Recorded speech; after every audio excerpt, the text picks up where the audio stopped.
तो गाइस कैसे हैं आप सब लोग। ट्रू डीमन के एपिसोड 16 के साथ हाजिर हो। तो लास्ट एपिसोड के एंड पे हमने देखा था कि माँ जॉन फाइनली वहां पर ब्लू स्पिरिट को एक नाम भी दे देता है और साथ उसे अपना फैमिलियर बना लेता है। तो इसी के साथ ही वहां पर दिखाते हैं कि वो उस बुक की तरफ देखता है और कहता है कि अब यहाँ पर इस बुक का क्या करूं, और वो उससे पूछता है कि यहाँ पर इस बुक को ह्यूमन लेदर के अंदर क्यों लपेटा गया है। वो ब्लू स्पिरिट से पूछता है कि तुम्हें इसके बारे में कुछ पता है, तो वो कहती है कि नहीं, मुझे इस बारे में कुछ भी नहीं पता और मैं ना किसी ब्लू स्पिरिट को जानती हूँ, मुझसे बात मत करो। तो वहां जॉन उसे कहता है कि ये क्या, तुम यहाँ पर किस तरह की बातें कर रही हो, मैं तुम्हारा यहाँ पर मास्टर हूँ और तुम्हें यहाँ पर मुझसे बात करनी होगी। कि ब्लू स्पिरिट उसे कहता है कि मैं यहाँ पर अपना पाइप पीने में बहुत ज्यादा बिजी हूँ, मुझे डिस्टर्ब मत करो। तुम्हारा जॉन उस बुक को ओपन करता है और उसे कहता है कि मैं यहाँ पर इसको पढ़ने वाला हूँ। तो उसके अंदर जो राइटिंग्स होती हैं वो सारी ब्लड के साथ लिखी गई होती हैं। तुम्हारा जॉन कहता है कि हालांकि मुझे समझ नहीं आ रही कि इसके अंदर क्या है, लेकिन मुझे लगता है कि मैं इसको पढ़ सकता हूँ। और इसी के साथ हमारा जॉन जो होता है वहां पर उसको पढ़ना स्टार्ट करता है, जबकि वो ब्लू स्पिरिट सोच रही होती है कि इस बेवकूफ को क्या लगता है कि ये यहाँ पर इसको इतनी आसानी से डिक्रिप्ट कर सकता है। ये यहाँ पर शामन्स के लिए लिखी गई, शामन्स ने खुद इस बुक को लिखा था, इसी वजह से सिर्फ और सिर्फ शामन इस बुक को पढ़ सकते हैं। वो उसकी तरफ देखकर वहां पर हंसना शुरू कर देती है, जबकि हमारा जॉन उसकी तरफ देखता है और कहता है कि मुझे लगता है कि यहाँ पर मेरे सामने इसलिए हंस लिया क्योंकि ऐसे लगता है कि मैं इस बुक को पढ़ नहीं सकता और इतनी आसानी के साथ यहाँ पर मेरी बात भी नहीं मानेगी, क्योंकि अगर मैं चाहूँ तो यहाँ पर जबरदस्ती से ये बुक पढ़वा सकता हूँ, लेकिन फिर हम दोनों का रिलेशन खराब हो जाएगा। इसी वजह से हमारा जॉन जो होता है वहां पर उसको पढ़ना स्टार्ट करता है। तो उसके अंदर जो लिखा होता है डिस्पेयर के हमें यहाँ पर दूसरों के माइंड्स के ऊपर रिलाई करना पड़ता है। यहाँ पर किसी चीज के ना होने के बावजूद भी यहाँ पर कोई ना कोई चीज मौजूद थी और साथ ही यहाँ पर तुम्हें कुछ दिखाई देता है तो असल में वो यहाँ पर है नहीं। जैसे जैसे वो यहाँ पर एन्चेंटमेंट्स को पढ़ रहा होता है, इसी के साथ ही ब्लू स्पिरिट जो होती है वो आगे की तरफ बढ़ी होती है, उसे रोकने की कोशिश करने वाली होती है, लेकिन एन्चेंटमेंट जो होती है वो आधे रास्ते में पहुंच चुकी होती है और वहां पर जबरदस्त एनर्जी निकलना शुरू हो जाती है। तो हमारा जॉन कहता है कि उसके आगे जो लफ्ज होता है वो लिखा होता है कि डीमन हमेशा यहाँ पर अच्छाई के रास्ते में आकर खड़े हो जाते हैं, लेकिन अल्टीमेट ब्लड के पास यहाँ पर पावर होती है इस सब को रिवर्स करने की। और जो उसकी एन्चेंटमेंट का जो आखिरी लफ्ज होता है, इसी के साथ हमारा जॉन के हाथ के अंदर जबरदस्त एनर्जी निकलती है और बुक जो होती है उसके हाथ के साथ चिपक जाती है। जॉन कहता है कि ये क्या हुआ, जो बुक मेरे हाथ के साथ क्यों चिपक गई है। तो इसी के साथ ही ब्लू स्पिरिट चिल्लाकर उसे कहती है ऐसा बिल्कुल भी नहीं हो सकता, बेवकूफ लड़के, तुम्हें ये सब कुछ कैसे पता है, तुमने यहाँ पर इस बुक के अंदर लिखी हुई एन्चेंटमेंट को कैसे पढ़ा है। जॉन कहता है कि मुझे यहाँ पर कुछ भी नहीं पता, मैंने तुमसे कहा भी था कि मुझे बुक के बारे में बताओ, लेकिन तुमने कुछ बताया नहीं, मैंने बस यहाँ पर पढ़ा और जो सब कुछ हो गया, अब मैं क्या करूँ। इसी के साथ ही जॉन को वहां पर एक जबरदस्त झटका लगता है कि वहां पर बहुत सारी डिमोनिक एनर्जी होती है जो कि उसकी बॉडी के अंदर वहां पर उसकी सांस गूंथ रही होती है। तुम्हारा जॉन कहता है कि ये क्या हो रहा है, तो वो उसे कहते हैं कि सांस लो सांस लो। तो वो कहता है कि मैं यहाँ पर कैसे सांस लूं। वो उसे कहती है कि अपनी जिंदगी जितनी भी सेंसेस है सभी को शांत कर दो, तुम्हारे अंदर जो कुछ भी है, दिमाग के अंदर जो कुछ भी चल रहा है सबको शांत करो, यहाँ पर फोकस करो। अगर तुम यहाँ पर फोकस करोगे तभी तुम यहाँ पर जिंदा रह पाओगे, वरना तुम यहाँ पर मारे जाओगे। तो वो उसे कहते हैं कि अपनी सारी एनर्जी को यहाँ पर अपने हाथ की तरफ फोकस करो ताकि तुम अपने हाथ के अंदर से डिमोनिक एनर्जी को एक्सपेल कर सको। और इसी के साथ हमारा जॉन वैसे ही करता है और उसके हाथ के अंदर से डिमोनिक एनर्जी बाहर निकल जाती है और वो बुक जो होती है उसके हाथ से वहां पर गिर जाती है। तो जॉन कहता है कि यहाँ पर हुआ क्या, जबकि ब्लू स्पिरिट वहां पर सोच रही होती है कि इस लड़के ने यहाँ पर रिचुअल ऑफ अटैचमेंट को एक ही बार में पढ़कर उसको परफॉर्म कर लिया। मुझे लगता है कि ये लड़के के पास मार्शल आर्ट्स तो नहीं है, लेकिन ये लड़का वाकई में ग्रेट क्वालिटीज के साथ पैदा हुआ है, इसकी बॉडी बहुत ज्यादा स्पेशल है, जिसकी वजह से यहाँ पर किसी भी चीज को पहली बार में परफॉर्म कर सकता है। और इस बात से वो काफी खुश भी होती है और कहती है मैं यहाँ पर इस बात को विटनेस कर रही हूँ, इस बात को मैंने यहाँ पर हजारों लाखों साल में नहीं देखा, मरने से पहले भी मैंने कभी अपनी जिंदगी में इस तरह का कोई लड़का इतना टैलेंटेड नहीं देखा था। तुम्हारा जॉन वहीं पर ग्राउंड के ऊपर बैठ जाता और कहता है कि मुझे तो लगा था कि वहां पर मेरी सांस ही बंद हो जाएगी, लेकिन अभी भी यहाँ पर हुआ क्या। तो ब्लू स्पिरिट उसे बताती है कि उस बुक के अंदर लिखे हुए तुमने एक स्पेशल मंत्र को बोला था, जो मंत्र यहाँ पर अटैचमेंट के लिए होता है, यानी किसी भी चीज को तुम अपनी तरफ अट्रैक्ट कर सकते हो, किसी भी चीज को अपने हाथ के साथ अटैच कर सकते हो इस स्पेशल मंत्र को बोलकर, लेकिन तुमने उस मंत्र को गलत बोला था, इसी वजह से। तुम्हारा जॉन उसे कहता है तो अब तुम यहाँ पर मुझे सारी बात बता रही हो। तो वो कहती है नहीं, मैं तुम्हें कुछ भी नहीं बताऊंगी। और साथ ही वो गुस्सा हो जाती है और कहती है मैं यहाँ पर बस तुम्हें ये कह रही हूँ कि अपनी बॉडी को बचाओ, क्योंकि अगर तुम्हें यहाँ पर नुकसान पहुंचेगा तो मुझे भी नुकसान पहुंचेगा, अगर तुम मरोगे तो फिर मैं भी यहाँ पर मरूंगी, क्योंकि हम दोनों यहाँ पर एक दूसरे के साथ जुड़ चुके हैं। तुम्हारा जॉन उसे कहता है कि तुमने यहाँ पर कहा था कि मैं यहाँ पर चीजों को पुल कर रहा था, लेकिन वहां पर मेरे पेट के अंदर इतना दर्द क्यों हो रहा था और मेरी सांस क्यों बंद हो रही थी। तो ब्लू स्पिरिट उसे कहती है क्योंकि तुम वहां पर अपने हाथ में बुक पकड़कर उसको पुल करने की कोशिश कर रहे थे, तुम्हारे अंदर यहाँ पर कोई भी स्पिरिचुअल एनर्जी नहीं है।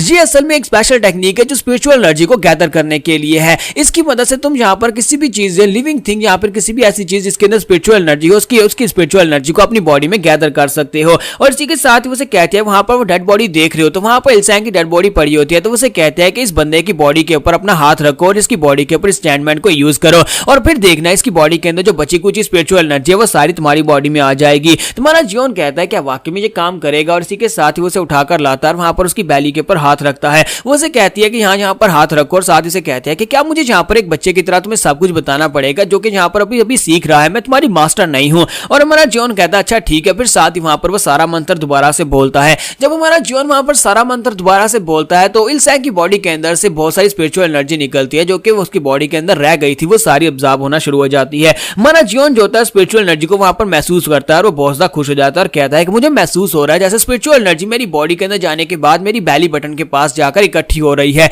क्या जैसे यहाँ पर स्पिरिचुअल एनर्जी की क्या इसे की एनर्जी कहते हैं। जैसे यहाँ पर मुझे गोचान ने बताया था, गोचान ने कहा था कि एक जो मार्शल आर्टिस्ट होता है उसकी बॉडी के अंदर की एनर्जी होती है जो कि उसकी मेडियंस के अंदर जाकर स्टोर होती है। इसी वजह से मार्शल आर्टिस्ट उस की एनर्जी को अपनी मर्जी से यूज कर पाते हैं। क्या मैं भी यहाँ पर एक मार्शल आर्टिस्ट बन जाऊंगा। और हमारा जियोन वहां पर काफी ज्यादा खुश हो रहा है कि वो यहाँ पर एक मार्शल आर्टिस्ट बनने वाला है, लेकिन साथ ही वो सारी एनर्जी वहां पर से डिसिपेट हो जाती है। जियोन इस बात से काफी ज्यादा हैरान होता है और उसे कहता है कि ब्लू स्पिरिट अभी भी यहाँ पर क्या हुआ, मेरी बॉडी के अंदर स्पिरिचुअल एनर्जी गई और वो स्टोर हो रही थी लेकिन वो कहां पर चली गई। तो वो उसे कहती है बेवकूफ बच्चे, तुम ऐसे स्पिरिचुअल एनर्जी को अपनी बॉडी के अंदर स्टोर नहीं कर सकते, उसके लिए ब्रेक थ्रू करना पड़ता है, एक स्पेशल लेवल में ब्रेक थ्रू करना पड़ता है, तब जाकर तुम्हारी बॉडी के अंदर तुम्हारी कोर बनती है जो कि तुम्हारी बॉडी के अंदर स्पिरिचुअल एनर्जी को गैदर करती है। ऐसे तुम जहां पर जितनी मर्जी स्पिरिचुअल एनर्जी को गैदर कर लो वो तुम्हारी बॉडी के अंदर जाकर स्टोर नहीं होने वाली बल्कि वो तुम्हारी बॉडी के अंदर डिसिपेट हो जाएगी। हमारा जियोन कहता है कि ये तो बहुत ही बुरा हुआ, मुझे तो लगा था कि मैं यहाँ पर इस मंत्र की मदद से स्पिरिचुअल एनर्जी को गैदर कर सकता हूँ और बहुत ही जल्दी अपनी पावर लेवल को बढ़ा सकता हूँ और एक अच्छा मार्शल आर्टिस्ट बन सकता हूँ।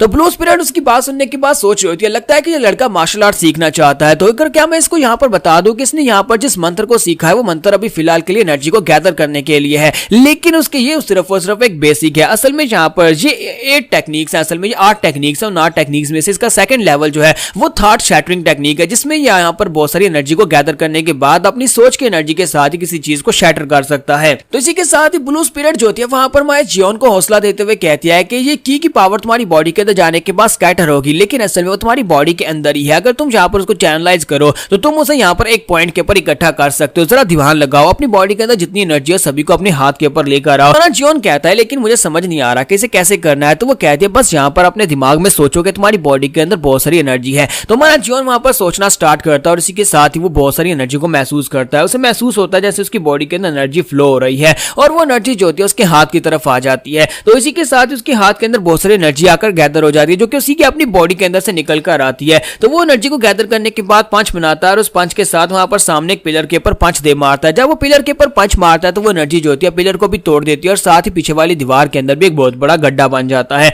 और हमारा जियोन जो होता है वहां पर बहुत इंप्रेसिव पावर को शो करवाता है। ये देखकर ब्लू स्पिरिट बहुत सा हैरान होती है और कहती है कि इस लड़के ने ऐसे कैसे कर लिया। मुझे तो यहाँ पर समझ नहीं आ रही कि इस लड़के को मार्शल आर्ट्स की एम के बारे में भी कुछ भी नहीं पता, लेकिन इस लड़के ने बड़ी आसानी के साथ यहाँ पर की को गैदर किया और साथ ही उसको यहाँ पर फायर करना यानी शूट करना भी सीख लिया है। क्योंकि हमारा जियोन वहां पर बहुत ज्यादा खुश हो रहा था। हमारा जियोन कहता था अब मुझे समझ आया कि वो मार्शल आर्टिस्ट यहाँ पर मुझसे इतने ज्यादा बेहतर क्यों है, सभी लोग यहाँ पर मार्शल आर्ट्स को क्यों सीखना चाहते हैं, क्योंकि मार्शल आर्ट्स की मदद से हम लोग वो कर सकते हैं जो हम लोग एक नॉर्मल पंच के साथ बिल्कुल भी नहीं कर सकते थे। मैंने तो यहाँ पर पिलर को भी तोड़ दिया और साथ ही यहाँ पर दीवार के अंदर भी इतना बड़ा गड्ढा बना दिया। इसका मतलब यह है कि अगर मैं यहाँ पर की पावर को कंट्रोल करना सीख जाता हूँ तो गार्ड कैंप को मैं एक ही पंच मारकर मार सकता हूँ। तो यहाँ पर हमारी एपिसोड 16 का एंड होता है। तो एपिसोड की एक्सप्लेनेशन अच्छी लगी तो कमेंट करके जरूर बताइएगा और वीडियो को लाइक करना मत भूलिएगा। Thank you. तो गाइस कैसे हैं आप सब लोग। ट्रू डीमन के एपिसोड 17 के साथ हाजिर हो। तो लास्ट एपिसोड के एंड पे हमने देखा था कि हमारा जियोन फाइनली वहां पर अपने हाथ के अंदर एनर्जी को गैदर करता है और की एनर्जी के साथ एक पंच मारता है तो वो बहुत ज्यादा खुश हो जाता है क्योंकि उस फाइनली यहाँ पर पहली बार जिंदगी में मार्शल आर्ट्स के बारे में पता चला है कि यहाँ पर की कितनी ज्यादा पावरफुल हो सकती है। तो जियोन कहता है कि अब मुझे यहाँ पर समझ आए कि ये सब कुछ कैसे किया जाता है और सभी लोग यहाँ पर मार्शल आर्ट्स को क्यों सीखते हैं। मुझे लगता है कि मार्शल आर्ट्स को सीखने के बाद किसी को मारना बहुत ज्यादा आसान हो जाता है। तो ये बात सुनने के बाद ब्लू स्पिरिट पहले तो हैरान होती है, फिर साथ ही वो कहते हैं कि मुझे लगता है कि इस लड़के को मार्शल आर्ट्स के ट्रू एसेंस के बारे में अच्छी तरह से पता चल चुका है। इसे पता है कि मार्शल आर्ट्स जो है, हालांकि हम लोग यहाँ पर इसके बारे में जितना भी कहें कि हम लोग मार्शल आर्ट्स अपनी सेफ्टी के लिए या फिर दूसरों को बचाने के लिए सीख रहे हैं, लेकिन असल में मार्शल आर्ट्स तभी सीखी जाती है जब हम लोग अपनी मार्शल आर्ट्स को यूज करके दूसरे की जान लेना चाहते हो। हमारा जियोन इसी के साथ ही आगे बढ़ता है और उसे कहता है कि ब्लू स्पिरिट अब मुझे बताओ कि इसकी सेकंड टेक्निक कौन सी है, हम लोग यहाँ पर इसका सेकंड लेवल कैसे अनलॉक करें। तो इसी के साथ ही ब्लू स्पिरिट उसे बताने लगती है, लेकिन साथ ही चलाकर उसे कहती है कि क्या बकवास हो रही है, मैं तुम्हारी कोई टीचर नहीं हूँ यहाँ पर पर तुम मुझसे क्या बातें गुलवा रहे हो, मैं यहाँ पर तुम्हें बिल्कुल भी नहीं बताऊंगी, तुम्हें एक बता दी इतनी ही काफी है, इसके बाद मैं तुमसे कोई बात नहीं करने वाली। और इसी के साथ वो पीछे की तरफ घूम जाती है और कहती है कि इस लड़के ने यहाँ पर मीठी मीठी बातें करके मेरे पास से 2 टेक्निक्स निकलवा ली और इसने मुझे यहाँ पर ये सब कुछ कहने पर मजबूर कर दिया। आज से पहले मैंने यहाँ पर कभी भी किसी डिसाइपल को नहीं सिखाया और ये यहाँ पर मेरी जिंदगी में पहला डिसाइपल है जिसकी मैं गुलाम हूँ। जियोन उसे कहता है कि ब्लू स्पिरिट प्लीज मेरी बात सुनो, तो वो कहती है नहीं मुझसे बात मत करो। तो जियोन कहता है लगता नहीं है कि इतनी आसानी से मैं यहाँ पर इससे बात करवा पाऊंगा, फिलहाल के लिए इसके ऊपर जोर डालना ठीक नहीं है, जिस तरह चल रहा है इस तरह ही ठीक है। मेरे पास यहाँ पर मार्शल आर्ट्स की पहली लाइन आ चुकी है, बस मुझे यहाँ पर अपने आप को और ज्यादा स्ट्रॉन्ग बनाना है। साथ ही वहां पर वो सोच रहा था कि मेरे हाथ से यहाँ पर बहुत सारी डार्क एनर्जी क्यों निकल गई। इसने कहा था कि सारी एनर्जी डेसिपेट हो जाएगी, लेकिन मेरी बॉडी के अंदर से ये ब्लैक कलर की एनर्जी क्यों निकल रही है जो कि शायद एब्जॉर्ब हो रही है। मैं इसे यही पूछना चाहता था कि ये यहाँ पर जा क्यों नहीं रही, ये स्कैटर क्यों नहीं हो रही। लेकिन मुझे नहीं लगता कि यहाँ पर इतनी आसानी से मेरे सवाल का जवाब देने वाली है, क्योंकि वो नाराज होकर दूसरी तरफ मुंह करके खड़ी है। फिर साथ ही वो कहता है चलो छोड़ो, फिलहाल के लिए इसे सवाल नहीं पूछते। वैसे भी यहाँ पर मुझे चीजें खुद से समझने में काफी ज्यादा मजा आ रहा है। और इसी के साथ ही वो कहता है कि ब्लू स्पिरिट चलो यहाँ पर से निकलते हैं, और वो ब्लू स्पिरिट के साथ वहां पर से बाहर आ जाता है। जबकि दूसरी तरफ का सीन दिखाते हैं कि आपको पता होगा कि लेडी सियोक ने अपनी पर्सनल गार्ड को फीनिक्स पवेलियन में भेजा था ताकि वो जाकर शामन के बारे में बता सके कि शामन उनके शामन को किसने मारा है। तो फीनिक्स पवेलियन में पहुंचती है, तो वहां पर पहुंचने के बाद वो अंदर जाती है तो बिल्कुल खाली होता है। वहां पर बहुत सारे स्टैचूज पड़े होते हैं, वहां पर काफी स्कैरी स्टैचूज होते हैं, लेकिन वहां पर एक भी इंसान नहीं होता। और इसी के साथ वो चलते चलते वहां पर सामने जाती है जहां पर एक बड़ा सा स्टैचू होता है। उस बड़े से स्टैचू के सामने छोटा सा दिया जल रहा होता है, तो वो उसके सामने जाकर खड़ी हो जाती है और कहती है मुझे लगता है कि मुझे यहीं पर ही बात करनी होगी, क्योंकि सभी लोग यहीं पर आकर बात करते हैं और मुझे बताया गया था कि मुझे वहां पर जो आग जल रही होगी उसके सामने खड़े होकर सारी बात बतानी है। तो वो कहते हैं कि मुझे पता है कि तुम सभी को पता ही होगा कि मैं यहाँ पर क्या करने के लिए आई हूँ। मुझे यहाँ पर लेडी सियोक ने स्पेशली आपको ये मैसेज देने के लिए भेजा है कि आपका जो शामन जो हमारे घर हमारे मेंशन में आया था मायोशिन, वो मर चुका है और उसे मारने वाला कातिल भी वहीं पर है। हमारे थर्ड यंग मास्टर जिसका नाम मॉक योंग वून है, उसने उसे मारा है। साथ ही वो अपने पास से 300 सिल्वर कॉइंस निकालकर वहां पर रखती है और कहती है ये 300 सिल्वर कॉइंस मास्टर म्योशिन के हैं, क्योंकि उनसे हमने वादा किया था,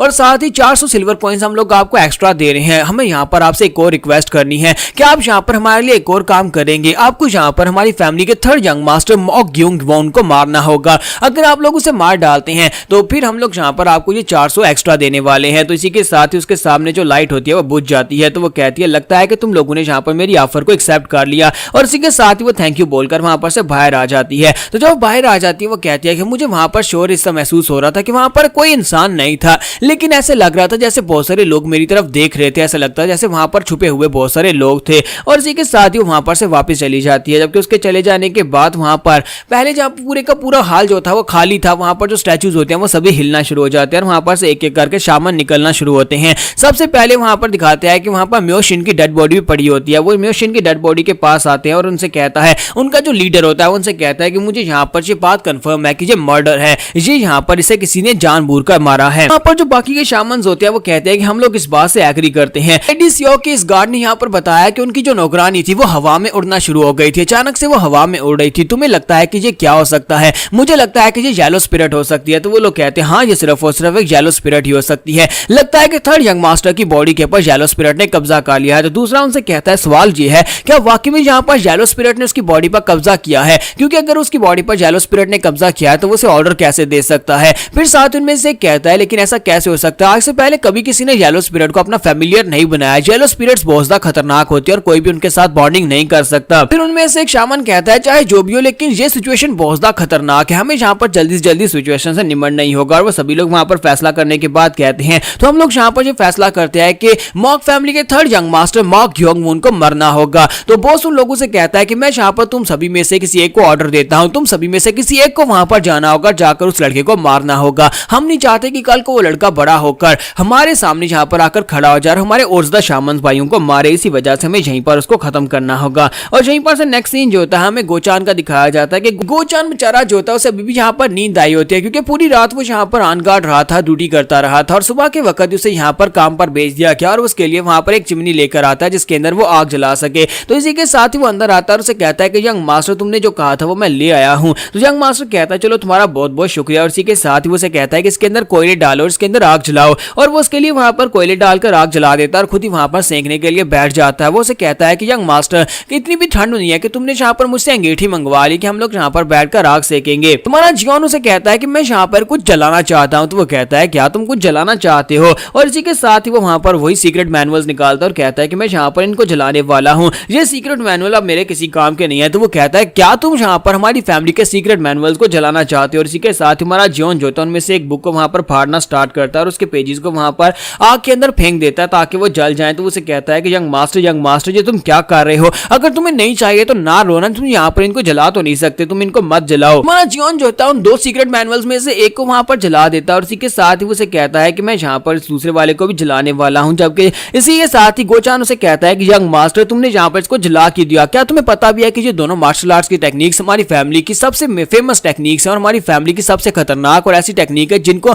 मैनुअल के बिना सीखा नहीं जा सकता। पर बहुत सारे लोग ऐसे हैं जिनको ये वाली टेक्निक चाहिए और इस टेक्निक के लिए वो यहाँ पर तुम्हें कुछ भी देने को तैयार हो जाते, तुम यहाँ पर इसकी मदद से उनके साथ निगोशिएट कर सकते थे। तो इसी के साथ ही हमारा जॉन जो होता है वो उसके मुंह पर एक बुक मारता है और उसे कहता है इस वजह से तो मैंने यहाँ पर इन मैनुअल्स में से एक को जला दिया है। और साथ ही वो दूसरी किताब जो होती है उसके मुंह पर फेंकता है और कहता है कि ये लो इसको अपने पास रखो। तो इसी के साथ ही गोचान उसे कहता है कि मैं इसका क्या करूंगा। तो वो उसे कहता है कि मुझे तुमसे एक काम करवाना है, मैं चाहता हूँ कि जैसे यहाँ पर सूरज निकलेगा तुम इस बुक को लेना और जाकर या तो लेडीज योग या फिर जाकर सेकंड यंग मास्टर में से किसी एक को दे देना। तो वो कहता है लेकिन हम लोग ऐसा क्यों करेंगे, हम लोग ये बुक उनमें से किसी एक को क्यों देने वाले हैं। जॉन कहता है कि मैं यहाँ पर दिमाग को यूज करने वाला हूँ, तो मुझे नहीं लगता कि हमारी फैमिली कुछ ज्यादा ही पीसफुल है। अगर उन दोनों में से किसी एक के पास ये बुक चली जाती है तो बाकी के दोनों जो है वो उसके ऊपर अटैक करेंगे और उसके पास से बुक लेने की कोशिश करेंगे। इस तरह यहाँ पर ये पीस जो है वो खत्म हो जाएगा और एंड के ऊपर एडवांटेज मुझे मिलने वाला है। एक बार से नेक्स्ट सीन गार्ड कैंप का दिखाया जाता है कि गार्ड कैंप जो था वो अपनी रूटीन के बारे में बता रहा होता है कि जब मैं उठता हूँ तो सुबह के वक्त मुझे सुबह सुबह उठना पड़ता है, जहाँ पर अपने कपड़े खुद धोने पड़ते हैं, अपना खाना खुद बनाना पड़ता है और उसके बाद मैं अपना बेड ठीक करता हूँ, फिर मैं यहाँ पर एक्सरसाइज करता हूँ, सफाइयाँ वगैरह करता हूँ, फिर साथ ही यहाँ पर अपनी रूटीन चेक करता हूँ कि डेली मुझे आज कौन सा काम करना है। जब मैं एक सेशन था तब से मैं यहाँ पर इसी रूटीन को फॉलो कर रहा हूँ। फिर साथ ही वो कहता है लेकिन अब से ये रूटीन चेंज होने वाली है क्योंकि अब मैंने यहाँ पर सेकंड यंग मास्टर से हाथ मिला लिया और बहुत ही जल्दी वो फैमिली का पैट्रियार्च बन जाएगा और जब फैमिली का पैट्रियार्च बन जाएगा मुझे यहाँ पर एक एल्डर बना दिया जाएगा। जब मैं एल्डर बन जाऊंगा मैं अपनी मर्जी से उठूंगा, अपनी मर्जी से सोऊंगा, यानी कि मेरी पूरी रूटीन चेंज होने वाली है, बल्कि मेरी पूरी जिंदगी ही चेंज होने वाली है। किसी के साथ एक लड़का वहां पर आता है और उसे कहता है गार्ड कैम इस वक्त सेकंड यंग मास्टर आपसे मिलना चाहते हैं और उन्हें आपको मिलने के लिए बुलाया है। तो गार्ड कैम जब उससे मिलने के लिए जाता है तो वहां पर से वापस आते वक्त उसके चेहरे के ऊपर खून लगाता है, वो काफी ज्यादा गुस्से में होता है और कहता है कि ये क्या बकवास हो रही है, आखिर ऐसा कैसे हो सकता है, ऐसा कैसे हो सकता है। यहाँ पर हम लोग अपनी एपिसोड 17 का एंड करेंगे और नेक्स्ट एपिसोड में देखेंगे गार्ड कैम को सेकंड यंग मास्टर ने क्यों मारा होगा और उसका ब्लड क्यों बह रहा है और वो इतना गुस्से में क्यों है। तो एपिसोड की एक्सप्लेनेशन अच्छी लगी हो तो लाइक करके जरूर बताइएगा। Thank you.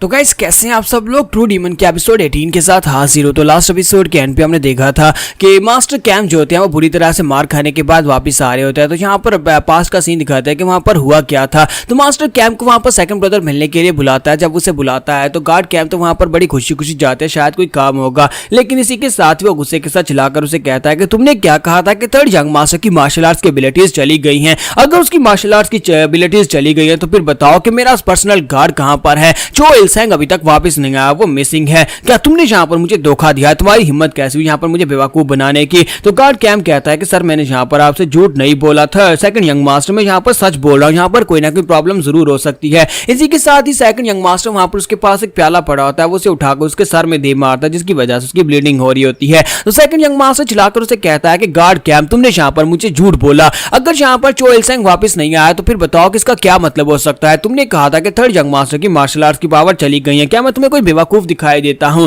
जबकि वहां पर गार्ड कैम सोच रहा होता है कि अब मैं यहाँ पर क्या करूं। मुझे लगा था कि यहाँ पर ये सब कुछ ठीक रहेगा, लेकिन ये सब कुछ उल्टा कैसे हो गया। मैं इसे ये भी नहीं बता सकता कि वहां पर second young master sorry third young master जो है वो असली वाला नहीं है, बल्कि वहां पर एक फेक बैठा हुआ है। ये सब कुछ किसका काम है। मुझे लगता है कि उस कमीने ने ये सब कुछ किया होगा। मैंने अपनी जिंदगी को दांव पर लगाया और यहाँ पर अपने लिए दूसरे बंदे को चूज किया और उसके बाद से अब यहाँ पर सारे पत्ते बिखरते जा रहे हैं। मैं एक एल्डर बनने का सपना देख रहा था और मुझे लगता है कि अब यहाँ पर अगर इस तरह चलता रहा तो फिर ये सब कुछ हाथ से निकल जाएगा। तो इसी के साथ ही गार्ड कैम उसे कहता है कि सर प्लीज मुझे यहाँ पर थोड़ा सा टाइम दे, मैं जाता हूँ जाकर आपके गार्ड चो इल्सेंग को ढूंढ कर लाता हूँ। अगर मैं उसे नहीं ढूंढ कर ला पाया तो उसका मतलब यह है कि मैंने झूठ बोला। और अब यहाँ पर सेकंड यंग मास्टर से कहता है कि मैं यहाँ पर तुम्हें एक चांस क्यों दूं। तो इसी के साथ ही गार्ड कैम उसे कहता है कि सर मैं यहाँ पर अपनी राइट आर्म को आपके सामने स्वीयर करता हूँ कि अगर मैं यहाँ पर अपने आप को साबित नहीं कर पाया कि यहाँ पर सेकंड यंग मास्टर अपनी मार्शल आर्ट्स को खो चुका है और आपका चो इल्सेंग वो कहीं और पा रहा है, या फिर मैं उसे ढूंढ कर नहीं ला पाया, तो आप मेरा दायां बाजू काट देना।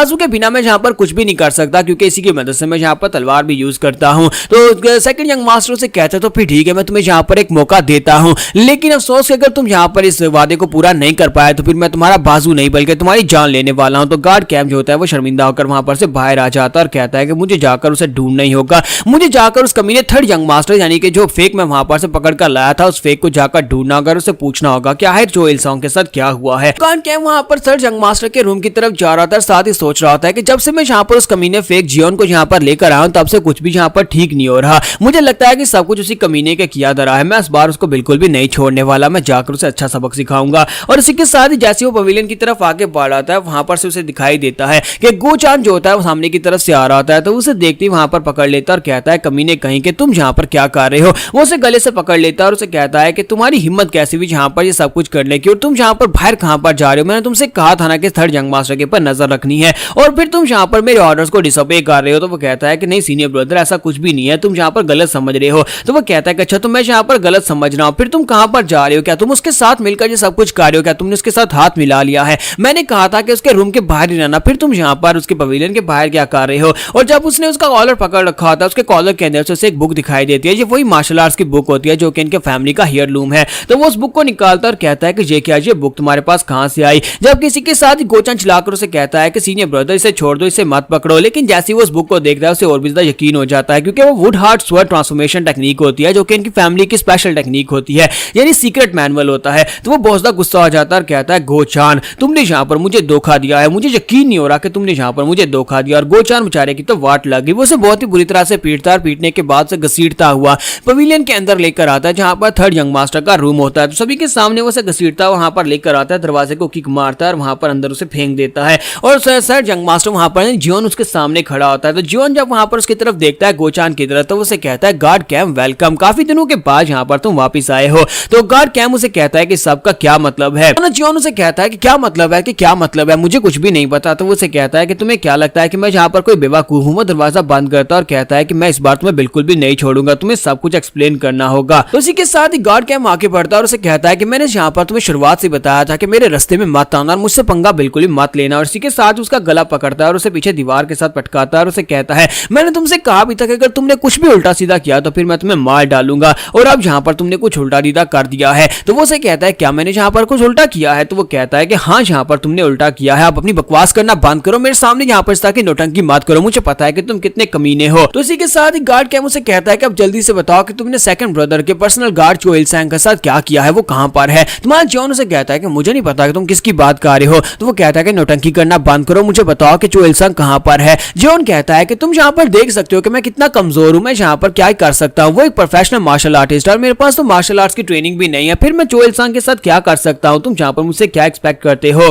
गार्ड कैम भी उसकी बात सुनने के बाद सोच रहा था ये बात तो वाकई में सच है कि ये लड़का यहाँ पर मार्शल आर्ट्स नहीं यूज कर सकता, लेकिन इसके बावजूद मुझे यहाँ पर इतना कुछ अजीब क्यों महसूस हो रहा है कि हमारा जॉन मुसलसल आगे से वहां पर डेविलिश स्माइल दे रहा होता है और साथ ही उसे कहता है कि ये बात तुम भी अच्छी तरह से जानते हो कि यहाँ पर इस फैमिली का जो थर्ड सन है उसके पास मार्शल आर्ट्स की ट्रेनिंग नहीं है। अगर उसके पास मार्शल आर्ट्स ही नहीं है तो फिर वो यहाँ पर चो इल्सोंग को कैसे मार सकता है। तो गार्ड कैम जैसे उसके ये लफ्ज सुनता है वो काफी हैरान होता है और कहता है कि ये वाले सेम लफ्ज तो मैंने वहां पर सेकंड यंग मास्टर के सामने बोले थे और उसे कहा था कि थर्ड यंग मास्टर अपनी सारी की सारी मार्शल आर्ट्स प्रोग्रेस खो चुका है। तो वो कहता है कि इसका मतलब यह है कि ये सब कुछ तुम्ही ने किया है। और इसी के साथ ही वो वहां पर अपने पास से नाइफ निकाल लेता और कहता है कमीने कहीं क्या मैं तुम्हें मार डालूंगा, तुमने चो इल्सोंग को मार डाला और चो इल्सोंग को मारने के बाद अब यहाँ पर तुम यहाँ पर मेरे सामने नौटंकी किए जा रहे हो। और इसी के साथ ही मैं जॉन उसे कहता है कि ये क्या तुम यहाँ पर क्या करने वाले हो, क्या तुम मुझे मार डालोगे। तुमने यहाँ पर अपनी साइड्स को बड़ी तेजी के साथ स्विच किया, पहले तुम यहाँ पर मुझे लेकर आए लेकिन उसके बाद अब तुम यहाँ पर सेकंड यंग मास्टर के पास चले गए, लेकिन अब यहाँ पर फेक मर चुका और फेक के मरने के बाद अब यहाँ पर मैं हूँ। मैंने यहाँ पर क्योंकि सेकंड यंग मास्टर के पर्सनल गार्ड को मार दिया है, इसका मतलब यह है कि सारे के सारा इल्जाम तुम्हारे ऊपर आने वाला है क्योंकि तुमने जाकर उसे कहा था कि थर्ड यंग मास्टर के पास उसकी मार्शल आर्ट्स नहीं है।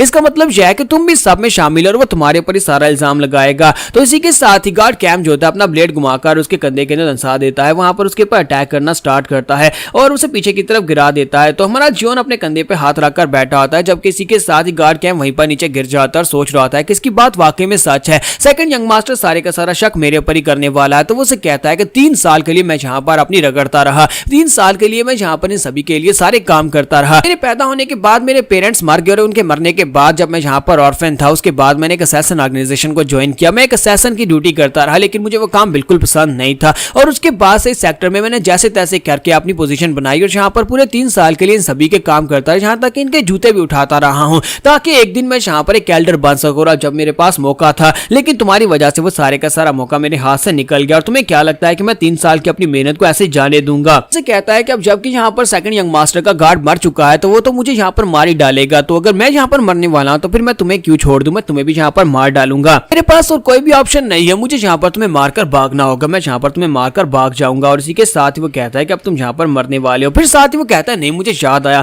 फिर साथ ही वो आगे बढ़ता है और उसे कहता है कि तुमने यहाँ पर चो इल सेंग को तो मार दिया है, उसके मरने के बाद हम लोग यहाँ पर कुछ भी नहीं कर सकते, लेकिन मुझे लगता है कि हम लोग यहाँ पर एक चीज को रिप्लेस कर सकते हैं। वो उसे कहता है कि जल्दी से बताओ कि वो सीक्रेट मैनुअल का दूसरा हिस्सा कहाँ पर है, क्योंकि वहां पर 2 बुक्स थी। वो एक बुक को अपने पास से निकालता और कहता है कि तुम्हें ये बुक मुझे नहीं पता कहां पर से मिली, लेकिन अगर तुम इस सीक्रेट मैनुअल का दूसरा हिस्सा मुझे दे देते हो तो वो दोनों सीक्रेट मैनुअल जाकर मैं सेकंड यंग मास्टर को दे दूंगा और उसके बाद वो खुश हो जाएगा और चो इल सेंग की मौत को भूल जाएगा और मुझे दोबारा से एक्सेप्ट कर लेगा। तो वो उसे कहता है अब जल्दी से बताओ कि तुम्हें यहाँ पर इस दूसरी बुक को कहां पर रखा है। तो वो कहता है कि मुझे नहीं पता। तो गार्ड कैम कहता है कि अपनी बकवास बंद करो, तो लगता नहीं है कि तुम यहाँ पर सिचुएशन को समझ रहे हो, मैं यहाँ पर तुम्हें वाकई में मार डालूंगा अगर तुमने यहाँ पर मुझे नहीं बताया। तो यहाँ पर हम लोग अपनी एपिसोड का एंड करेंगे और नेक्स्ट एपिसोड में देखेंगे इन दोनों में से कौन मरेगा। तो एपिसोड की एक्सप्लेनेशन अच्छी लगी हो तो लाइक करके जरूर बताइएगा। Thank you.